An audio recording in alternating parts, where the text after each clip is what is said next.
পাকিস্তানের বিমান হামলার জবাবে দেশটির সীমান্ত বরাবর বিভিন্ন সামরিক স্থাপনায় পাল্টা হামলা শুরু করেছে আফগানিস্তান। তালেবান কর্তৃপক্ষ বৃহস্পতিবার ২৬ ফেব্রুয়ারি রাতে এই তথ্য নিশ্চিত করেছে।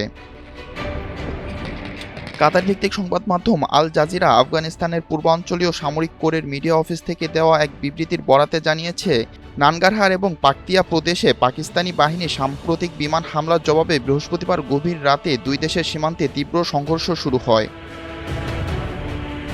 তালেবান সরকারের মুখপাত্র জাবিহুল্লাহ মুজাহিদ সামাজিক যোগাযোগ মাধ্যম এক্সের এক পোস্টে লিখেছেন, পাকিস্তানের উস্কানির প্রতিক্রিয়ায় ডুরান্ড লাইন বরাবর তাদের সামরিক স্থাপনায় বড় আকারের অভিযান শুরু করা হয়েছে। এর আগে গত রোববার আফগানিস্তানের নানগারহার ও পাকতিয়া প্রদেশে হামলা চালায় পাকিস্তান। এতে ১৩ জন বেসামরিক মানুষ নিহত হয় বলে জানিয়েছেন আফগানিস্তানে জাতিসংঘ মিশন। যদিও মৃত্যু নিয়ে পৃথক দাবি করেছে ইসলামাবাদ ও কাবুল। ইসলামাবাদের দাবি, ওই হামলায় ৮০ জনের বেশি সশস্ত্র যোদ্ধা নিহত হয়েছেন, আর ১৮ জন নিহত হওয়ার খবর জানিয়েছে কাবুল। এদিকে আফগানিস্তানের হামলার পর দ্রুত পদক্ষেপ নেওয়া হবে বলে জানিয়েছে ইসলামাবাদ।